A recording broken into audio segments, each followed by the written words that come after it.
In my opinion, Donald Trump lives a life of loving and helping others, as Jesus taught in the Great Commandment. He cannot be bought. He's not a puppet on a string like many other candidates.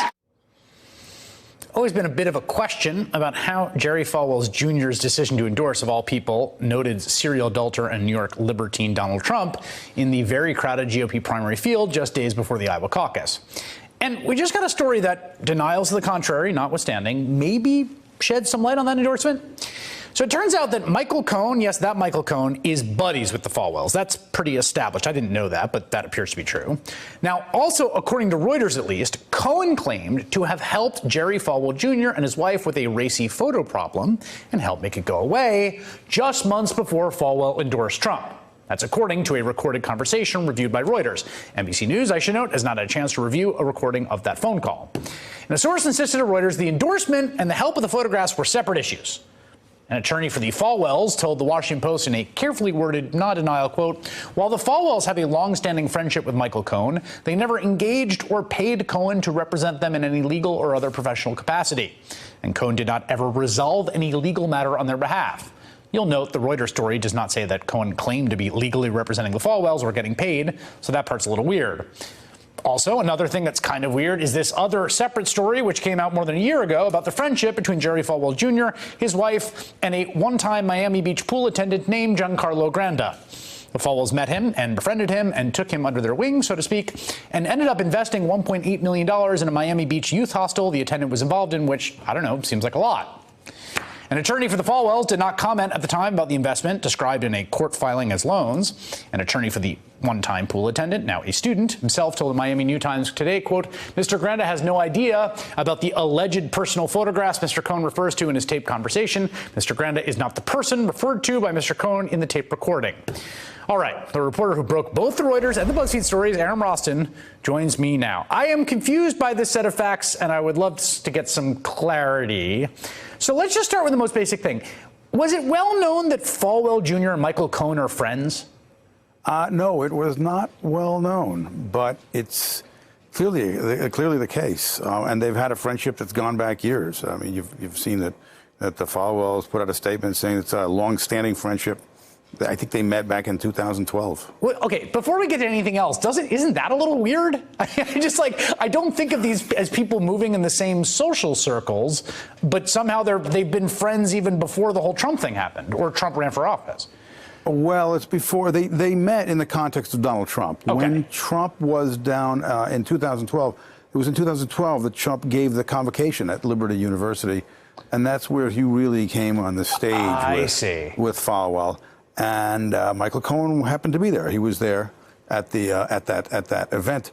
So yes, it's a interesting friendship. It's not what you'd assume. One lives in Virginia, one's an evangelical, one's a real estate lawyer. They seem like kind of different guys. Well, so here's the second question. So that actually provides a kind of economical explanation of the decision, right? That Michael Cohen's been working this guy over. He's his friend, and he gets him to endorse his boss, Donald Trump. But as to the Michael Cohen recording saying that he took care of a racy photo problem for Falwell, the first thing I got to say is, like, Michael Cohen is a convicted liar. Do we have reason to believe this other than what he says on tape? We do, yes. We do have some reason to believe it if you'll see our story. But I can't really get into the details. Oh, okay.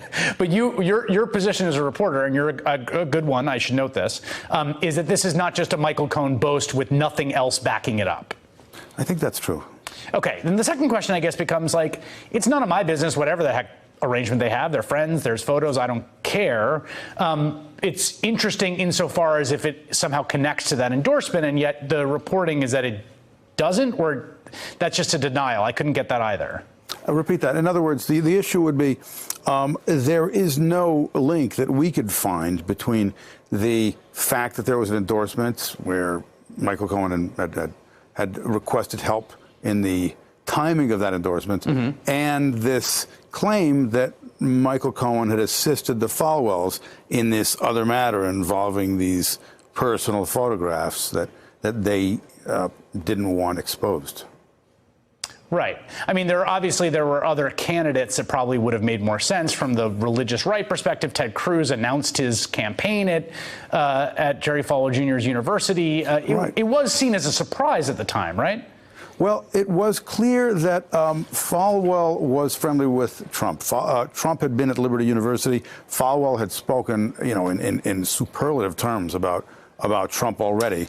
But yes, stepping into the race at that time it really was a significant step, especially for Falwell, who was an evangelical leader who was very important. He's very influential. And when he does something, it means other evangelicals can sort of do the same. And as you pointed out, Trump was not necessarily a natural ally to the evangelicals. He owned casinos. He was married multiple. He was divorced a couple of times. He was.